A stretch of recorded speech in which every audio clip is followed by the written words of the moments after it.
Hi there crafty pals, Louise with you today. Thanks so much for checking out this video. I'm stash busting sprays today and I decided that I'd team them with this packet of frames. So recently on YouTube I had a comment from a watcher who said they struggled with frames and they tend to be actually one of my favorite things to create with. So I thought I'd share a little bit more about frames today, and for me this is about just making them overlap and poke out from behind whatever element you happen to be working with. So in this case it's a photo of hubby and I. We'd had a really nice day out together, and I in those cases often force him to snap a quick photo just to record that memory. And so printing it in black and white is a really great way that allows you to use whatever color or elements you choose. And when I'm thinking about how these frames poke out from behind the layers, you can see I do trim them down a little bit. I don't want to waste the frame. You can use them at the top and the bottom, but just depending on where you have to cut them will be how you feature them, whether you can tuck them in or add a little bit extra.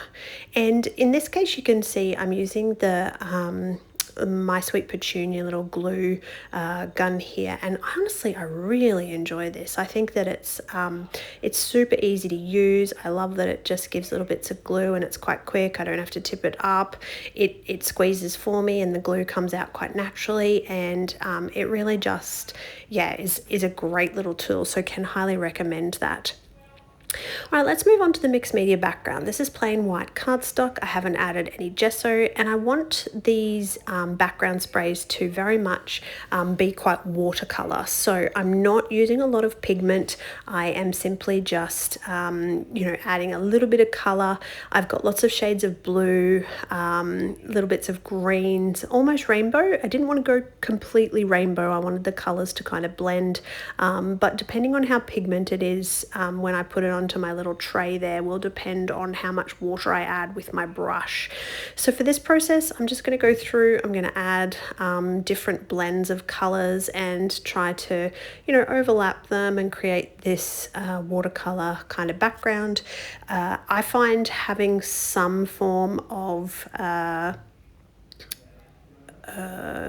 idea of where my photo and my clustering and my elements are going to go, so you can see that square with the cross through it will tell me when not to put any color and how to work around. So in terms of adding this color, more water, less pigmented, and I'm using sort of coordinating colors. As you can see, some of them are really vibrant when they come out of the bottle, and then others are a little bit more muted. So use as much water or as much color as you need to sort of help blend them together.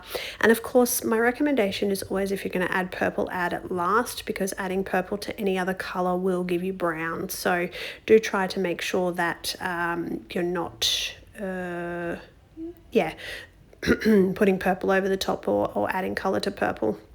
Now the green was a little bit muted that I'd originally chosen, so I went back to my bundle of sprays and pulled out a different green and re-added the green.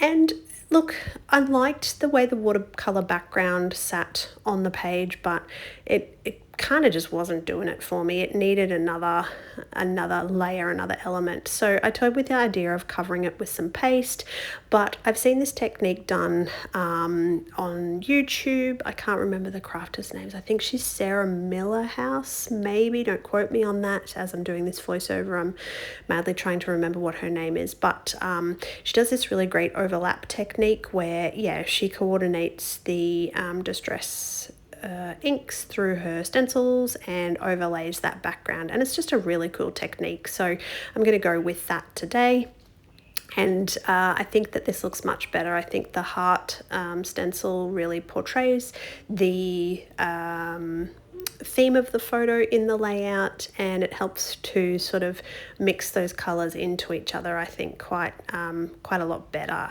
And once you start to get the photo and the frames across the top, it looks even better again. So right now, currently, I really don't like how this looks, but that's what a background is. It's just a chance to create something to layer elements on.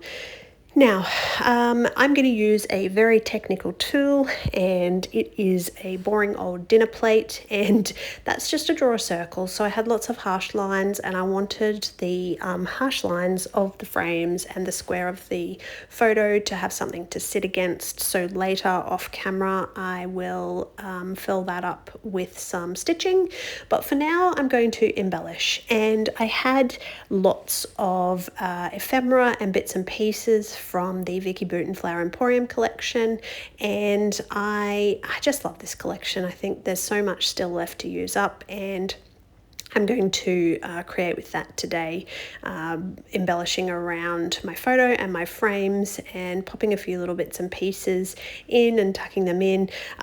There is a little mistake with the stitching at the end that I do have to fix and cover, so that's why I go and embellish a little bit more at the end.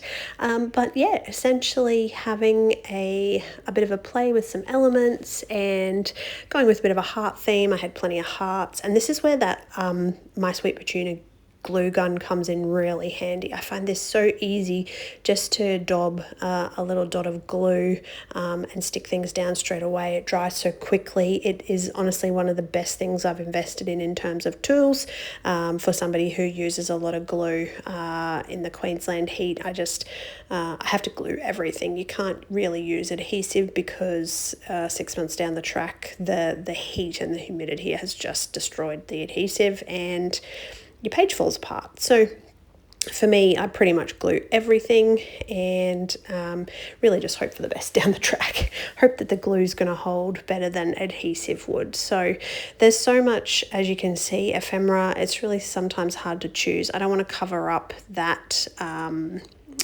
framework that I've done, so it's just a matter of choosing a few little bits and pieces. And I really liked the 25 word, so I'm going to try and incorporate that if I can.